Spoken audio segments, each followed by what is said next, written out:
Hey guys, this is my first talk show.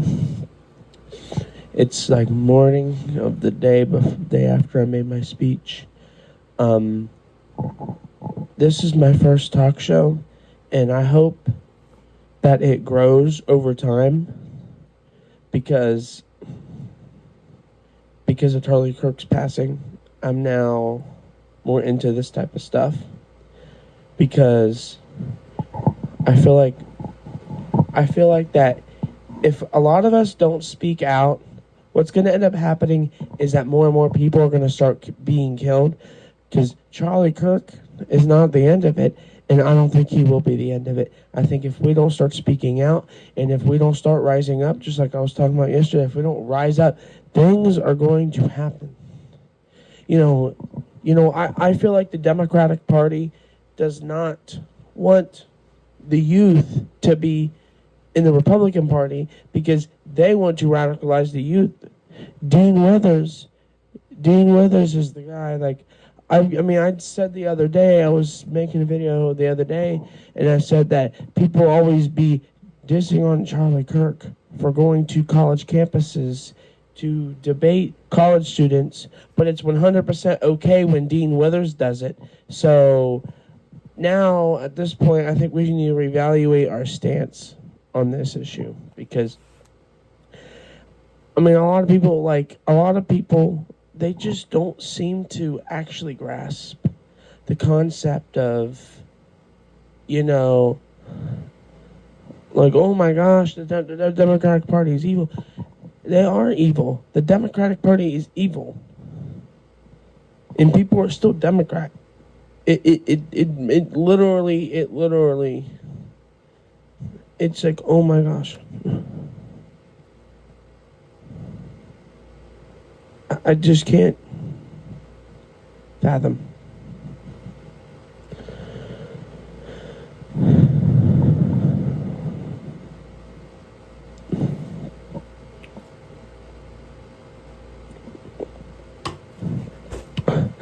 We need to speak out. We need to speak out, and we will not be silenced. I think the assassination of Charlie Kirk has woken up something inside of me, and ever since that he was shot, I feel like I need to stick out a little more. That I need to wake up a little more. That I need to personally be more aligned with what's happening in the world and what's happening, especially in politics and stuff like that. Because the assassination of Charlie Kirk was a planned event. You cannot convince me that it wasn't planned ahead of time because it was. And they planned the Trump shooting. They planned this. I'm 100% convinced that this was a planned attack, and it did not happen by accident. It happened because Charlie Kirk was speaking the truth, and that's what we need to speak also. Sometimes speaking the truth comes with a price, and Charlie Kirk had to pay that price. And honestly, I think that we should offer the same price. We should speak the truth even if it gets us shot.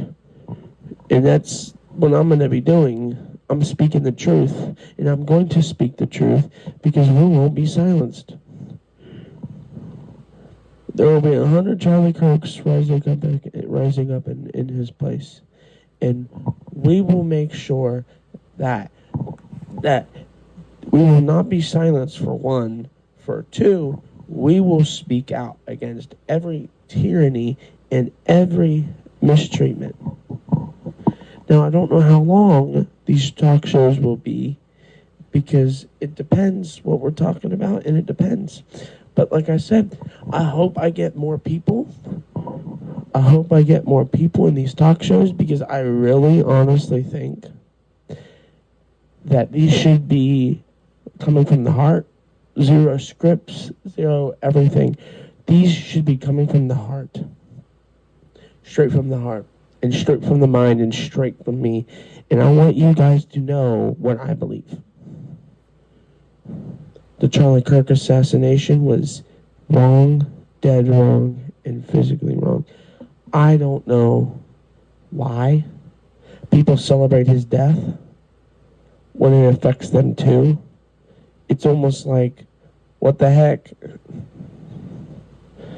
It's almost like people just don't care. I mean, you look at the way they celebrated Trump getting shot. They're like they wished the bullet would have killed him. That's just crazy.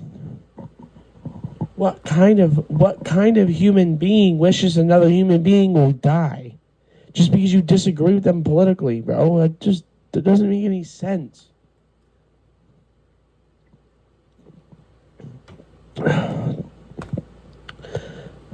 It just doesn't make any sense to me. It just doesn't make any sense to me. And if you're older than if you're 18 or older, then you need to actually reevaluate who you're voting for. Because if you keep voting blue, this country ain't going to get better.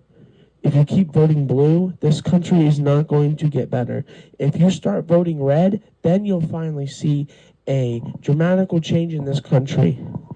Democrats don't want change. They want to keep spouting the same nonsense and same lies over and over again, and they keep getting reelected with the same lies. They keep getting reelected because of the gerrymandering, and Texas is only redrawing their maps and gerrymandering because it was actually requested from a federal judge, not because Governor Abbott just decided to get up and start gerrymandering. That's just not what happened. He wanted to gerrymander because California wants to gerrymander. California just wanted to gerrymander. California had no reason to gerrymander. So it's crazy.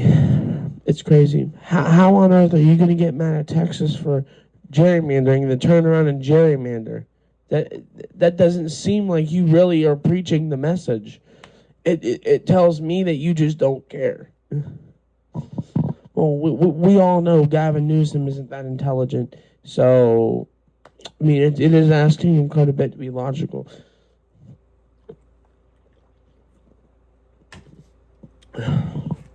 Charlie Kirk was very, very, very logical. He always looked at things from a logical standpoint, and I think a lot of Democrats don't look at things that way.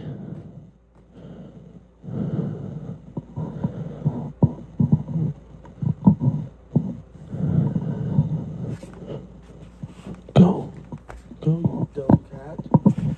Sorry, that cat's being annoying, bro.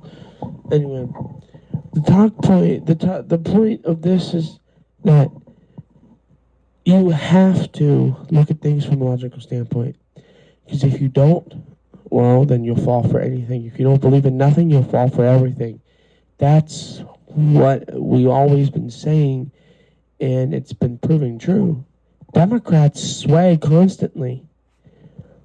It's crazy how short memory the Democrats are. Under Obama, everyone was like, yeah, deport the illegals. But when Donald Trump deports the illegals, he's called a fascist for it. Oh, guess what? Obama deported over 3 million people. Trump didn't even deport 1 million people. He's called a fascist for it. Bill Clinton actually deported 10 million people, and none of them were actually with due process. So if you want to talk about due process, maybe you should tell Obama, Biden, and Bill Clinton about that, because they also deported people without due process. Obama did not do due process. He was grabbing people out of their houses, off the streets, and deporting them to any country. They don't care. Donald Trump is deporting people back to their country, not just any country like Obama was doing. There was cages, there was children in cages under Obama, and nobody wants to talk about that. But they can go on all day about how Donald Trump is deporting illegal immigrants and doing absolutely nothing wrong. I'm tired of the hypocrisy. I'm tired of the hypocrisy, and I'm going to speak out against the hypocrisy. We're seeing hypocrisy in ways we've never seen it before. It's crazy. Just 8 to 10 years ago, everyone was cheering on Obama when he was deporting people. I think it was 2015 was 10 years ago. So yeah, around 10, 12 years ago, everybody was saying, yeah, deport them. Oh, you want to know what Hillary Clinton said? Hillary Clinton said, and I quote, deport them, no questions asked. If they enter the country illegally, deport them, no questions asked. End quote. Why is it that they have short memories? Huh? Why is it? Why is it that they have short memories? And this has nothing to do with the way he's deporting people. This has nothing to do with that. It has Obama wasn't deporting people peacefully. Obama was causing chaos. Or what people are accusing Trump of doing is causing chaos. What chaos has he inflicted? Because no Democrat can actually answer that question. If Donald Trump is the problem, what is Trump doing that's the problem? See, the problem isn't Trump. The problem is the people that have the people that have the biggest hypocrites. If Trump is the problem, please explain to me how he's the problem. I'd love to hear from you. I'm being completely honest right now. Like, how on earth is Trump the problem? Because from where I'm standing, it looks like Donald Trump is the one solving the issues that this country has been facing for years. Donald Trump is taking on trade deficits, and he is taking on tariffing the other countries that need to contribute. These other countries are taking advantage of us, and they're getting into our markets, and they don't feel like they should have to contribute. All these other NATO countries aren't even contributing 2% of their GDP. No, knowing that they can contribute more than 5%. We have the highest defense budget in the world. Right here in America, we have the highest defense spending in the world on our military. No other country has the GDP to spend as much as we do, not even China, and they're lagging behind. There's a bunch of propaganda going around about how China's surpassing the U.S. and they're going to be the world power in 10 years. Oh no, China's going to destroy us all and kill us all, and nuke us all. Like, come on, dude. No one is buying that nonsense. And let's be completely for real. China relies on Western dollars, whether they want to admit it or not. So the whole world actually revolves around Western economies. So let's go ahead and actually talk about that, because that actually is something we learn about in school. How the world actually relies on Western economies, because they do. The world actually revolves around Western economies. I'll give you an example. What keeps Thailand alive? What keeps China alive? What keeps Russia alive? What keeps North Korea and South Korea alive? Tourism. People going there to visit their country. That's what keeps them alive. That's what keeps them alive. Western dollars. Because the U.S. dollar goes further over there, because our dollar is worth more than theirs. Just being completely honest.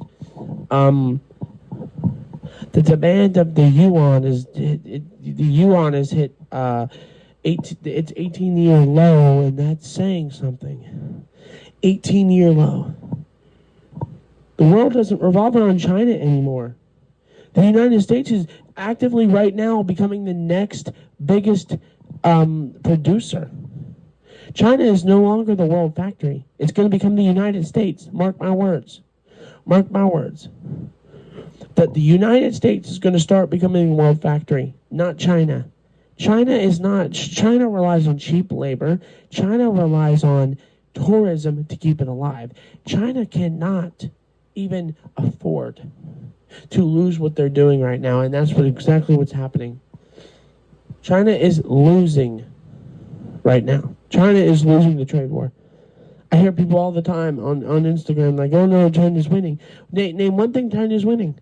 And they can't name that. They can't name how China's winning. Because if China's so much winning, then why can't you define and explain to me how they're winning? Well, last time I checked, China is begging Trump to continue to trade with them. China's begging Trump, not the other way around. We don't need China, but China needs us. China needs us. We don't need China. China needs us. We have never needed China. China needs labor. That's exactly why I hate socialism, because it relies solely on tourism to keep it alive. Whereas capitalism has private ownership. Not everything's owned by the government. People own things, and that's exactly how people create jobs. That's exactly how you get innovation. You cannot get innovation without competition. I keep telling people this time and time again. How on earth do you get competition? How on earth do you get innovation without competition? You cannot have You cannot have innovation without competition. It's how the world works. You cannot do that. You cannot. You cannot have innovation without competition. Socialism stifles innovation. We all know that. Socialism will destroy this country. We all know that. Democrats want what will destroy this country, not what will fix it. If you're crying about inflation and you support socialism, that's the problem. We're seeing inflation because of Biden's reckless spending and his socialist policies. Dude, socialism is not meant for America. We're supposed to be capitalist. Our founding fathers wanted us to be capitalists, not socialists. If our founding fathers wanted us to be socialists, we will be socialists right now. Just putting that out there. If you actually want us to be socialists, you're part of the problem. If you are pushing for socialism, you are part of the problem. I'm trying to tell you right now that we cannot have socialism in our country. I refuse to allow socialism to be in our country. Just an FYI, look at Cuba, look at Venezuela, look at Ecuador. I don't know if Ecuador is socialist or not, but I don't care right now. Just look at all these socialist countries. Look at China. Look at North Korea. It's disasters. It's disasters. North Korea can hardly afford basic infrastructure, and yet we're talking about how the Eastern world, like China, Russia, North Korea, Iran, is supposedly better than the Western world. Come on, dude. God, don't make me laugh. Don't make me laugh. Western economies, especially the American economy, really runs the entire world. If the U.S. economy collapses, the whole world is going down with it. And I mean that because without the United States, man, China wouldn't even be a country. China would still be undeveloped without the United States. It's only because of the United States China isn't undeveloped. Guess who was built? Guess who was already developed before the United States was even developed? Guess who was developed before China was even starting to develop the United States? The United States was well developed before China was even starting to start developing. So that tells you everything you need to know. Developed countries are typically have older infrastructure than developing countries. But let me tell you something. Infrastructure doesn't have anything to do with age, but it has everything to do with quality. If you don't have if you have quality infrastructure, but it's 300 years old, that's better than having no infrastructure, and that's better than having a new infrastructure but a crappy one. Just saying. Just saying. China cities aren't new. China cities look nice because they spend so much on trying to brag to the world, trying to look nice, that they can't even afford to spend on their military. We have the highest defense spending in the world. We have military bases on every single continent, pretty much. And let me tell you something. The United States is not afraid to go to war if it means protecting its citizens. Now, do I want to avoid war? Avoid war? Yes, I do want to avoid war. But I think we should have peace instead. Peace through strength. That's what this administration is doing. Donald Trump has brokered 7 wars. The left is freaking out. The left is calling it lucky, but he's actually using peace through strength to actually broker these peace deals. Donald Trump deserves the Nobel Peace Prize, and honestly, if you are, and I'm telling you right now, if you want socialism, you're part of the problem. If you push for socialism, you're part of the problem. Maybe you should go visit a socialist country, see how you like it, and if you like it so much, then you can stay there. But if you are so bent on trying to make America a socialist country, maybe you should go visit a socialist country, see how you like it first. And then if you like it, then you can stay there. But I'm going to stay in my capitalist country because capitalism is better. Nothing is truly perfect, but at least in capitalism, you actually have private ownership. Socialism condemns private ownerships. Everyone's like, no, it's just the distribution of goods and services. No, it's not. It is ownership. Socialism takes private ownership away and gives it to the government. Do you want the government to own your property instead of you? Do you want everything to be rented? Do you want everything to be rented?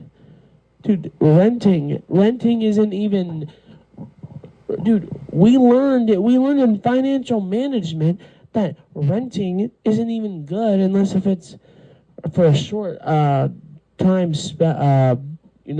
short time living there. Shouldn't rent a house unless if you aren't planning on living there for too long.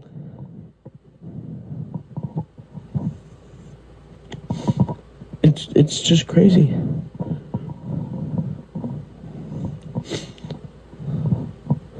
Honestly, it's crazy. And then the left has the nerve to sit there and be like, oh well, you know what? You don't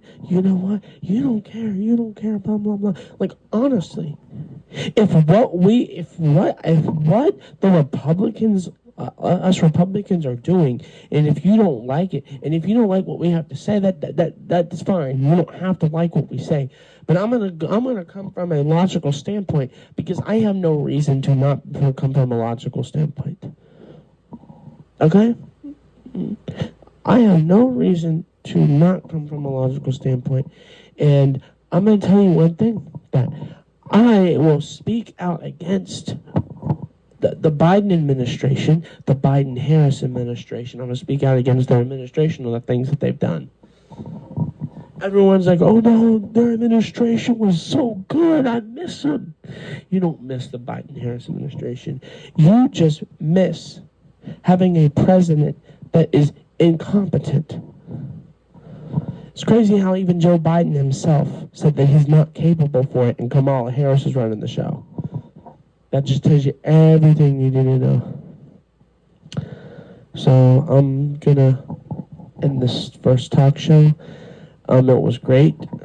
See, like I said, these talk shows may not be one topic the entire video, but they actually might change topics, and they might actually grow into being more than just a talk show. They might actually grow into like whole conferences. I don't know, man. Who knows? I might colonize you on Zoom or something maybe one day, and or maybe meet him in real life or stuff like that. But yeah, I see you guys next video. Adios.